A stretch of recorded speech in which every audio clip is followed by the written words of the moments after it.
man, William. How's it going? I'm glad that you could join.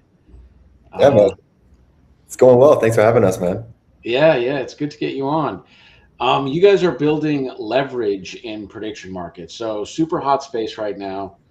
There's a number of people kind of building this primitive, but no one's really tackled it, to a point where it's scaled and become huge. So I'm really interested to see what you guys are building because I think you're pretty far along. So maybe if you want to kind of start out with an intro, just maybe introduce yourself, and we can kind of go from there. Yeah, man, definitely. So I'm Steven. It's my brother William, with co-founders here of Latica. I think our journey starts for me in 2021. So I'm a crypto guy. I got into crypto in 2021, mainly for the ethos of the space, kind of the Ethereum, decentralization, trustlessness, kind of angle, the bankless ventures kind of thing. Like I was really into that kind of stuff. I was a poli sci major in college. He was an astrophysics major in college. He's more technical, so we really like crypto, for the cryptography, all that kind of stuff. For me, between 2021 and 2025, I had a writing agency I ran.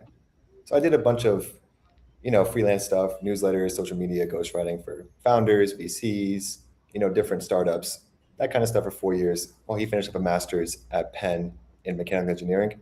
Once he finished that in 2025, we started Latica. And the motivation for Latica was it was really something that I personally wanted because I've been trading prediction markets since early 2024, and I kind of had a frequent problem where I would have what is a hindsight, a good bet that would require me to hold a position for 2 weeks, a month, 2 months, whatever. I would sell it early because again I'm a crypto guy. I would sell it early, chase a short-term up-down market or a sports bet, lose, rinse and repeat, right? So I really wanted an Aave or a Morpho, something like that for myself. Didn't exist. Didn't really know why it didn't exist at the time. So I told Will, I was like, hey, this could be a big thing, right? I think every market should have some form of credit. This would definitely help me. I think it'll help other people. Let's just do it ourselves. So we started this last October, early last October.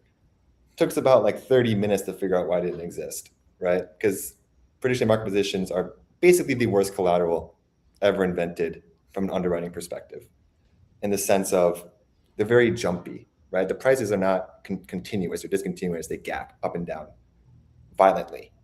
So if you're trying to underwrite that position, how do you do that on a position that can, flash drop 99% in half a millisecond? It's very difficult. So that's what we call jump risk. That's what you have to get around as a lending protocol if you want to do this effectively. It took us 7 months to do it. And so October to March, we had two main pieces of inspiration on the way there. The first one was a paper written by what was at the time a Messari analyst, Caleb Rasmussen. He had an idea to do leverage on prediction markets, get around this jump risk problem by pricing it in epochs. And the way he pitched empirically validating it was through something more akin to how they do derivatives. I thought that was interesting. And for context, we spent a lot of time going through the literature. There really wasn't any good literature on this topic last fall. This is the one good paper we found. So we went about trying to validate it. Long story short, it doesn't work. Spend 4 months trying to do it, model it that way, like a derivative, doesn't work. We figured out why in February. Basically, the long and short is derivatives have an underlying asset, right? There's something you can see, touch, feel. There's something there you can model. Prediction market positions largely don't. It's just backed by information, by news, right? So if you think about how a position moves, it moves when new news comes in. It's really a net new asset class.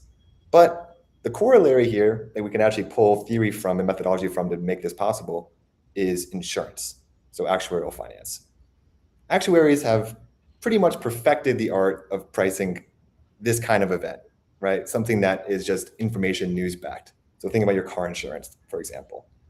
Your monthly premium is $100, $150. That's the expected loss if you're driving that month, right?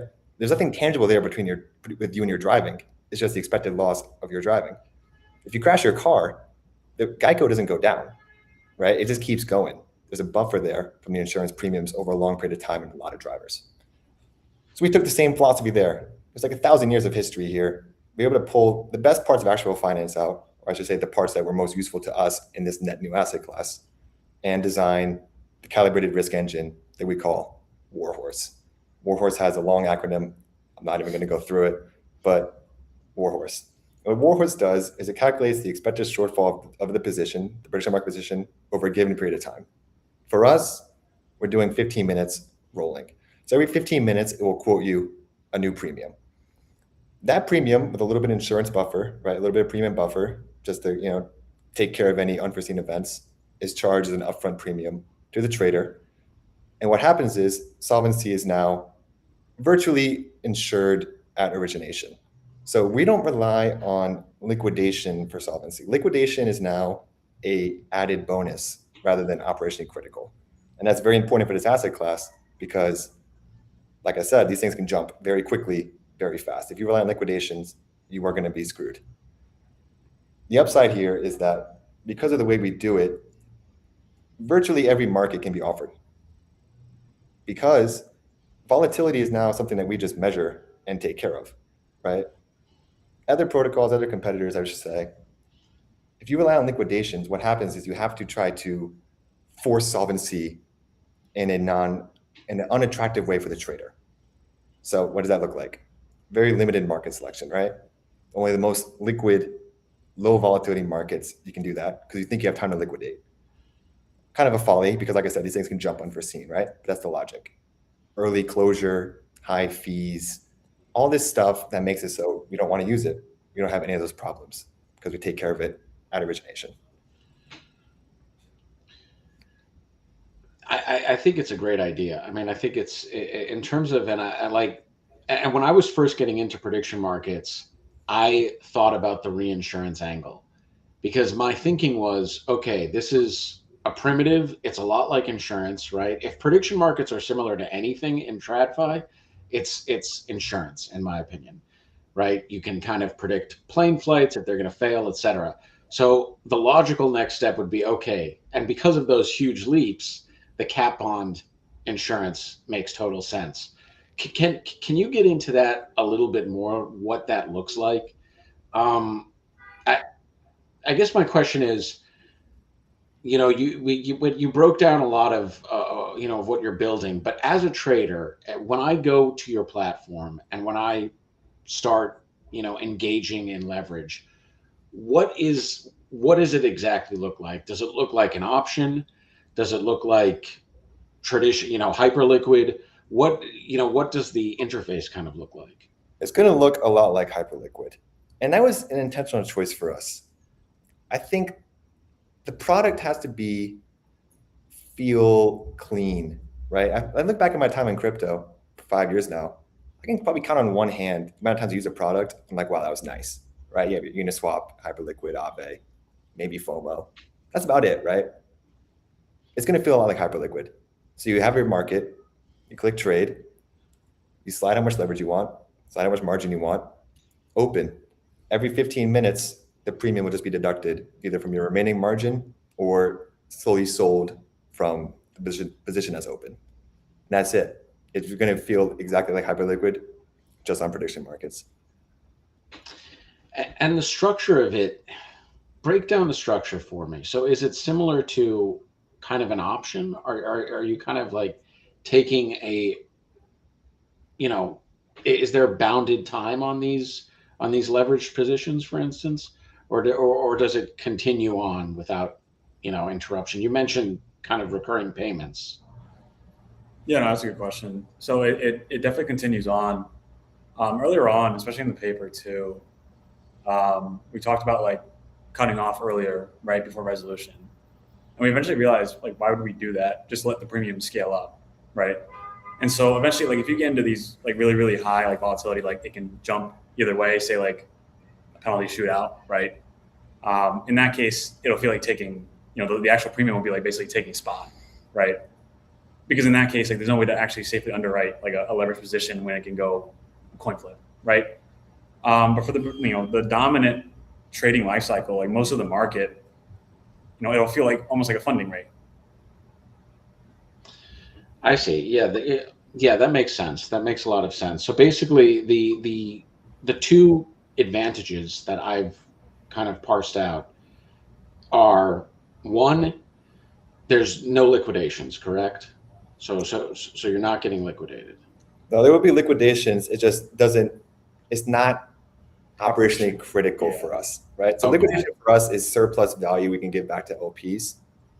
But if the black swan happens and we can't do it, the protocol's not going down. We can still offer that market.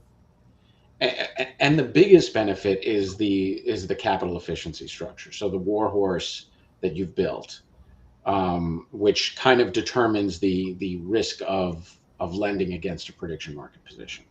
Correct. Correct. We're over a fixed time period. Correct. So that's basically a forecasting tool, right? So we can forecast the risk of that position over 15 minutes. I'd like to get it lower in the future, right? Because if you think about it intuitively, what do you know better? What's going to happen 1 minute from now? What's going to happen 15 minutes from now? You know better what 1 minute from now, right? It's the same kind of logic with the model. We can get down to 1 minute, 1 second, whatever. The fees come down even further. But yes, the upside here for the capital efficiency is any market you want to trade on Polymarket outside, very low liquidity mentioned markets or Champions League PKs, something like that. Any other market we can offer for you.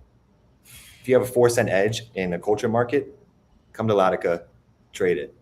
If you have a huge sports edge, even a small sports edge, you think the Yankees have bottomed here in the bottom of 7th, right? In-game trade that. If you think Islam is really a 99% chance to win, trade that, right? Anything you want to do, we can then let you have leverage on it and profit higher. Would you make a distinction between, would you say that longer markets would be maybe more important because capital is locked and maybe the credit layer becomes more valuable? I think yeah. I think there's two different things going on here. So along with leverage, the initial vision we had was credit borrowing, right? That's why we called the paper Unlocking Liquidity, because we wanted to bring the liquidity out of the long-term position, right? So if you have $1 million in advance, I want you to be able to take out $800,000 you can use elsewhere. We still offer that, right? So if you want to do more of an Aave style borrowing, that's available for you on Latica.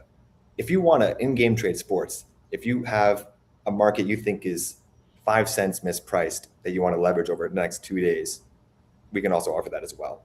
That's the direction we've gone, but the credit layer is still underneath. Whatever you want to do, we can do it for you. And in terms of other people working on this, I believe you're the first one to really tackle this problem. Is there, in your thesis, is there maybe a reason that you've deduced why other protocols haven't really focused so much on the capital efficiency side of things, on this kind of like risk side of things? Is that just because the asset class is so new that no one's kind of thought about, the extra steps that you might need if you're offering prediction market leverage? I think it's a very good question. I'll say a couple of things. One, you really have to spend a very large amount of time playing and modeling these assets to really see what's going on underneath the hood. So without exaggeration, I'd say Will is a top 5 person in the world on these assets now, right? Because we've run countless Monte Carlo sims, 7 months of data, 7 months of writing papers.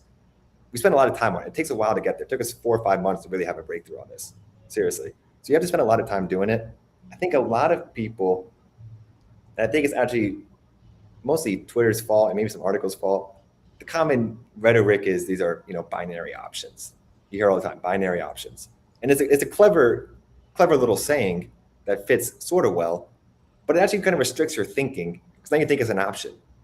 And then you try to model it like an option or a derivative, and the thing goes bust and it doesn't work, right? But you have to spend time doing that. I think that most people would prefer being able to fork Aave or Morpho and just making it work, right? But that's really a square peg in a round hole. It just doesn't work. And you have to spend enough time really playing with it to see that.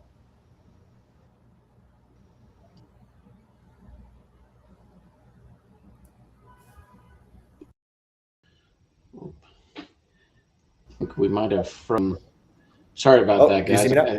I think we had a little bit of a freeze up for some reason. It's really cool. I mean, the thing that I'm curious about as a trader is what type of strategies are now going to be open to me with this sort of leverage product, right? I mean, have you thought about that? Has like the new types of things that you could do, maybe for people getting into prediction markets who aren't as familiar? Um, yeah, just like new strategies that you might be able to do with this sort of product. I think it's another good question. The way I see prediction markets is, and a lot of people ask, like, why are sports so dominant, right? And I think there's a couple of reasons for it. Number one, there's a lot of people are familiar with sports, right? Everyone knows how to sports bet. Number two, there's no resolution risk. You can't get UMA rugged on if the Lakers win or whatever, right? But really, it's liquid and quick. Those are the two main things, right? It's liquid and quick. So what I think Latica, what I think it really does is it makes it so you can actually profit on stuff that you couldn't profit on before, right? So if I see a 3 cent edge, right now, that's really not economically enticing. If I have 6, 7, 8x leverage, now it is. If I'm a kid in my dorm, I'm 18 years old, and I look at prediction markets and I see, hey, I can make 15% the next 3 months. I go to Axiom. Hey, I can make 10,000% in 10 minutes. Obviously, we all know that kid's going to get washed in Axiom, right? It's obvious. But if you can in-game leverage sports, I'm not going to say you're going to win all the time, but you actually have the potential now to make meme coin-like returns with prediction market rails, which doesn't exist right now. And on a more broad scale, the prediction market landscape is really constrained by liquidity, right? And there's two sides of that problem. There's the demand side, there's the supply problem. The demand side is what I just talked about. These positions aren't really enticing for most people to trade. I think Zeit Finance had a good article on this today, right? Where if I'm a kid, if I'm a dude, whatever, I'm not going to really trade prediction markets when perps and meme coins exist. The upside is just not the same thing, just by nature of the asset being bound into one. The other thing is obviously the lockup, right, on the demand side. It makes politics, culture, all this kind of stuff virtually untradeable up until the last day. On the supply side, you have market making problems, right? So you think of prediction markets, sports is really, I've run some stats on this. Sports is really the only market that's even close to market makeable, because it's harder to get fast clicked. You can still get latency issues. You can still get fast click out of there, but there's no toxic flow. And then a lot of uninformed retail betting. You need to fix both of those things to get liquidity up. We're really working on the demand side right now. I have ideas on the supply side too that we'll probably release later with a friend. But on the demand side, we're going to make it easier for you to actually trade these things and make money.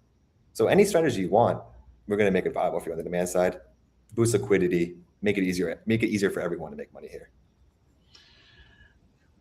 So in terms of the borrowing against, prediction market positions, who do you think, in your opinion, who do you think gets the lion's share of the value from that? Like, if you're, in terms of active traders, market makers, somebody else, maybe someone else I'm not thinking about, who's getting the most value from that process? For borrowing against, I think it's the very active traders, right? So I know a lot of guys right now, they have, $500,000 on Vance to win, $500,000 on Vance to lose, and they're collecting yield on that, right? With Latica, you can do the same strategy and actually take out the money from those positions, 75, 80% of it, and now actively trade with it. That's pretty valuable if you're as skilled as a Domer or a Car or whatever, right? Now you have just more money to play with. If I'm the French whale on Trump, I have $10 million on Trump. If I can take out $8 million of it and then put it somewhere else, that's very valuable. So I think these big power users are the ones who are really going to enjoy the borrowing aspect. And then everyone will enjoy the leverage aspect. The power user, the guy with a very calibrated edge, the retail guy deciding between Polymarket and Axiom. Yeah, it's so funny. I totally agree with you, by the way, that active traders are the ones that need this the most. Everyone I've talked to, we had a conversation with Robin Markets, which is working on staking, liquidity lockup, borrowing against prediction market positions for that sort of thing. Yeah, people just need. I think those are the people that need it the most. The people that are holding these positions. Um, Market making, interestingly enough, I think might get. What's your opinion on market making? I think For normal guys, for retail guys. I think most retail should probably stay far away from market making, frankly, right? It's very hard to market make on these things more in depth, one, the latency, right? If you're half a second late to move your bid or you move your ask on an equity or Ethereum or whatever, you're getting rinsed for 2 3%, right? It's not that big a deal. It hurts, but it's not going to kill you. If you're a half second late on prediction markets, dude, you're dead. Like you're dead, right? And we talked to market makers. These guys have the most advanced infra. Like you're just not going to be able to compete just on the fast clicking side of things. And then the toxic flow. It's a great thing that poly market's open, right? No one knows who's everyone. You're not going to get sports booked out where if you're a sharp, you're restricted, right? But it makes it very hard to market make because, hey, this guy's getting the same fill as everyone else. He's going to come to kill you. And you don't know more about this market than Domer does, to be frank, right? You just don't know who's going to fill who. I think to fix those issues, you need a way to fairly screen out these sharps without restricting them. And really, for the latency issue, you need something like batch auctions. So it's no longer a continuous book. I think the CLOB is the wrong microstructure for this asset class. Yeah, it's heavily weighted towards institutions too, I think. I mean, eventually it's going to just be institutional capture. The market making, the guys market making from their house, I think had an advantage early on, but that advantage seems to be maybe declining. Um, so in terms of your product, this is another challenge I see with these types of products is getting them to market.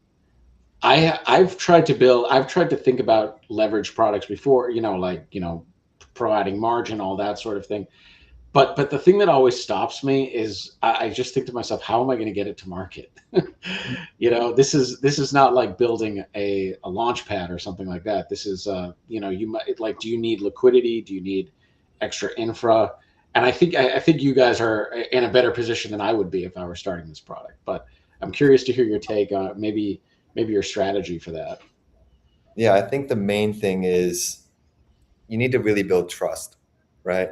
I have very deep respect for prediction market traders. I think they're very, very smart. And I think they're skeptical of this category as a whole, and for good reason, right? One, it hasn't worked yet. Two, it seems so novel and risky, right? So a big thing for us is transparency. That's why we're talking to you. That's why we've released all our methodology in the papers. I want these guys to know how their money is going to be used. They deserve to know that. I think that'll help us build the trust we need with them to actually deposit. On the LP side, I think it's even magnified even more, right? Because if you're a trader, on some level, if you get licked and you lose your money, that's just part of the game, right? If you're an LP, you deposit into a pool, you don't expect to lose your money. That's not the situation where you lose your money. So a large part of it's going to be proving over time that one, the smart contract code is good. You're not going to get hacked that way. And two, the economic model is good. And you're not going to actually, this is not some bullshit model that's going to wipe you out in 2 weeks. So it might take 4-6 weeks to really prove viability economically. And we have some ideas to show that quickly, different trading competitions, different beta launches. We have stuff on that. But at the beginning, it might be more of a, hey, we'll have to seed it, at least initially ourselves, show it's all good. And then as trust builds, I think it'll be a compelling, it's going to be a compelling 15% uncorrelated stablecoin yield, which I think is good. So How much, in terms of leverage, and, maybe you already said this, and I apologize if you did, but how much do you expect people are going to be able to kind of go in with? Are we talking about, I saw one protocol talk, I don't know if it was a prediction market protocol or not. Recently saw someone say that they're offering like 100x leverage on positions. I'm curious if you guys have come to that point yet where you can, definitively offer like an 100x, 50x, etc. right now we're comfortable up to 10. I think we can push it up higher as we go along, right? So for context, our models basically train on the entirety of Poly Market, right? So all the metadata, all the trade data, all the order book data from last October to now, which is good.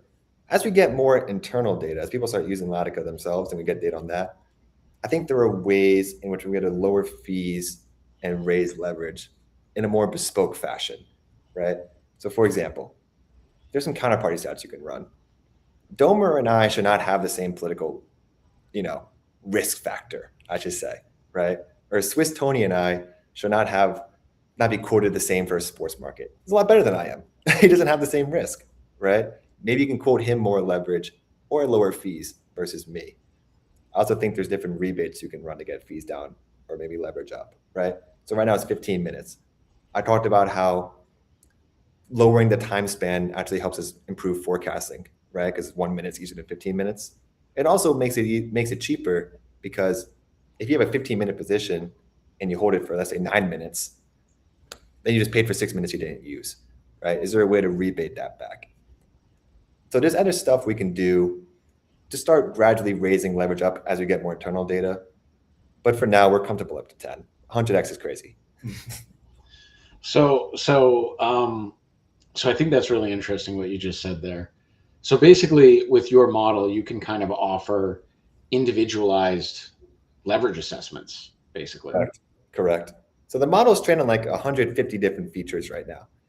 And those are all, kind of broad features, liquidity, volatility, like all this other kind of stuff. We don't have the individual data for these wallets because one, they haven't used Latica yet, but two, you never know how someone's going to trade with leverage versus without leverage, right? I could be a really, really good spot trader. I go on perps or leverage and I'm ass, So I want to see that data first. But once that data comes in, the counterparty bespoke kind of quoting is very, very much in range. So just, maybe a couple questions about the company, what your, how the process is going on that front. Are you looking to add more people to your team? Are you looking to grow? Where are you right now as, in terms of the company roadmap, in hiring or launching the product? I know you guys are still kind of ahead of your launch, but, if people want to get involved, they might want to contact you. No, for sure. Right now we're a team of 5. So for a long time, it was just me and Will. Over the last month, we've hired another engineer. I'm not going to say exactly who yet because I think he wants to announce on his own, but he was the founder of a well-known competitor that has since, wound down. So he's not working with us. Very happy to have him. We hired a head of growth, Ben, solo to op on Twitter. He used to work at Axiom, Bullpen, Quanto, and really his whole career has been getting traders use products. So we're very excited about him. And then we have a video editor out in California, like some high school kid who's just absolutely cracked. And he's been doing great work with us. So we're a team of 5. I like smaller teams versus bigger teams. We will do a lot of work ourselves, right? So it's not like 2 co-founders are sitting back in Mallorca chilling while the boss is grinding, right? We're in the trenches with them. So we're getting a lot done. I think also, Hype and Pump and these other startups of the last cycle have shown you can go a long way with a small team. So unnecessary bloat is not what we're looking for. Maybe in the future we'll bring another dev or 2, maybe a designer. But other than that, we're going to keep it as small as we can to be, as fast as we can at all times. Yeah, especially now. I mean, you have all these tools that just get all of the, a lot of the work is done for you with these new AI tools. You can get a lot done with Claude Code. Of course, there's so much more to building a product like this. I mean, I imagine you guys will also have you thought about audits, or have you already done audits? I forget. I think I looked into this, but we're going to start. We're going to start this week. So we just finished up all the smart contract code. Backend's already done.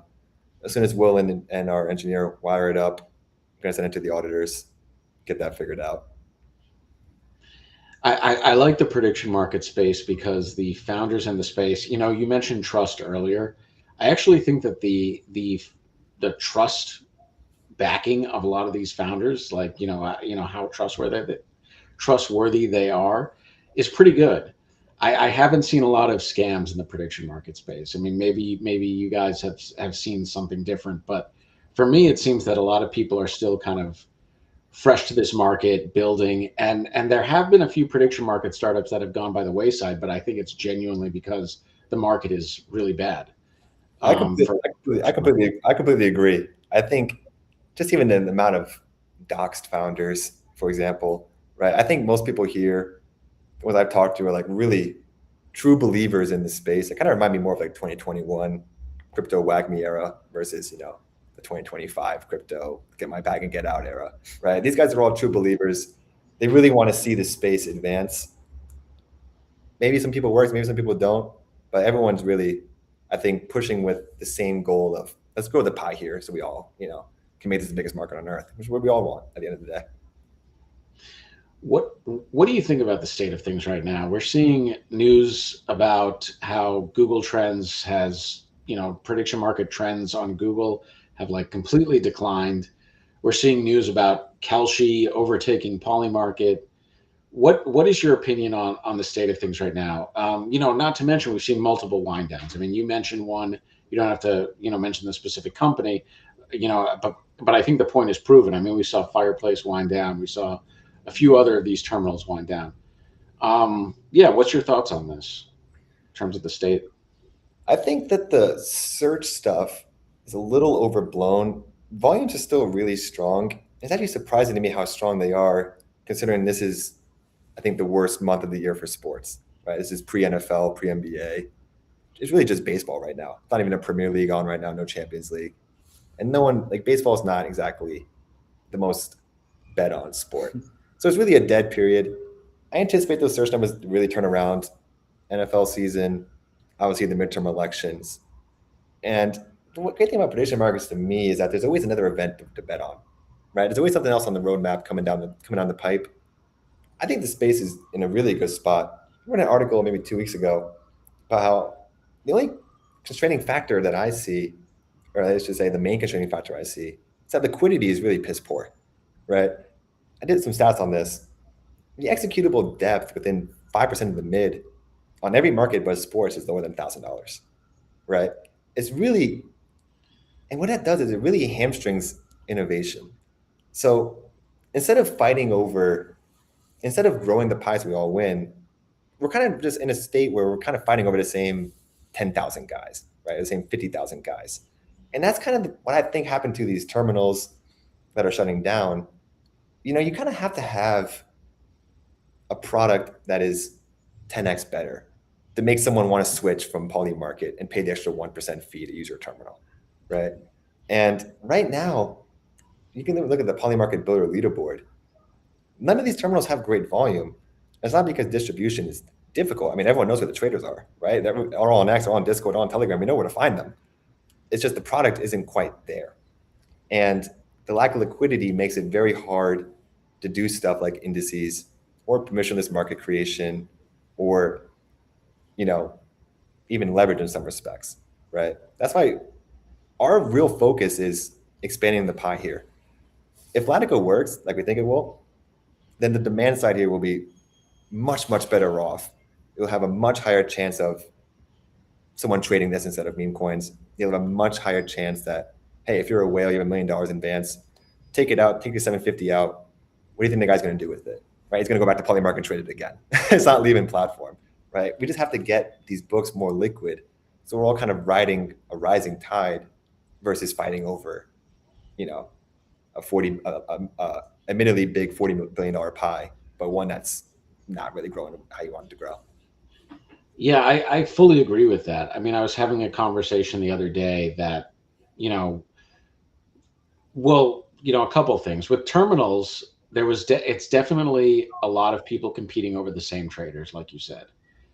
Especially especially if you're a terminal that is trying to actively build by using X. I did hear about one interesting go-to-market the other day, which was like, okay, well, maybe prediction market protocol should distribute through casino applications, right? Because those people are already, online casino applications, because those guys are already, in sports, whatever, and, the market's right there. But I think your point is really good, that it might not be so much of a demand issue as it is a liquidity issue. That seems to be the real pain point, because I know that tons of traders, I mean, especially with leverage. I mean, with leverage, if you create a way that people can make leverage bets on prediction markets, that's like a gold mine, in my opinion. But of course, the issue is just finding the liquidity. In crypto, it was kind of institutional. I mean, it ended up being institutional over retail, right? We had these big market makers come in, start making volume on dexes. So I think Hyperliquid, I'm not sure. Is Hyperliquid mainly institutional? I think it is. They had their HLP vault, but they don't really run that anymore. Like we have looked into this. It's mostly institutions now doing all of it. Yeah, it's like Yeah. makers. Yeah. What, so do you guys see yourself pitching institutions over retail? Like, do you think that that's mainly where the focus is going to be when you pitch for liquidity? I would say so. I think I don't want to limit myself, right? If institutions want to come in, I will happily do that. If you're a retail guy that wants to make your 15% APY on liquidity, that's fine too to me, right? I think the main thing here is to get institutions involved, you really have to pick up the uninformed flow, to say it in a mean way, right? Because if you think about microstructure of a market, market makers take from retail, squares take from both. Sharps take from both, right? Squares lose to both. Squares lose to sharps and market makers. Market makers need that uninformed retail flow to actually make it possible to withstand the losses from a Domer or a Swiss Tony. You don't have that in prediction markets anywhere but sports, because these markets aren't liquid enough to really plow in. And I'm looking at a politics market. I'm not taking this thing. I'm not holding this for 3 months to get 15% gains, right? It's just not an attractive proposition. So once we unlock that liquidity and make it so, hey, you can actually trade your politics market 6 months out, or hey, you can actually take a long-term bet on this, unlock it, and then trade something else. If you can increase the flows here, I think institutions will more naturally want to get in. Because the classic question right now is, who's the counterparty, right? Why are they going to get involved? These things are just too small, executable depth-wise for these guys to really get involved right now. You have to increase the flow to get these guys interested. Yeah, and sports is definitely the biggest category. That's the biggest category right now. I think you brought up a great point about the political category. But there are some diehard traders that love to trade politics, right? And they're really good. And they bring in a lot of volume. So there's that, that other angle to it as well. And so I know we have 2 minutes left here. What's planned for you guys next? What's the next step? Do you have any announcements incoming?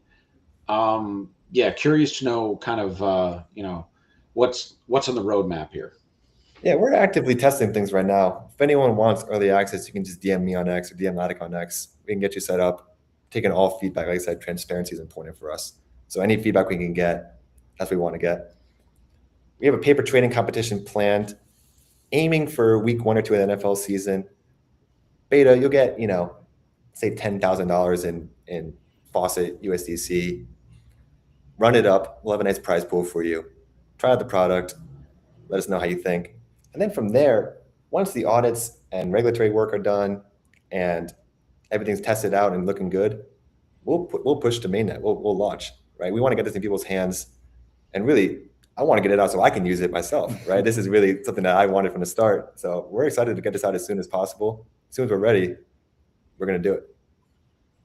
Yeah, and those are the best products. Like, if you can use it yourself, if you're excited about it, if it's a tool that you're building for you, you have so much of more of an advantage than you would otherwise.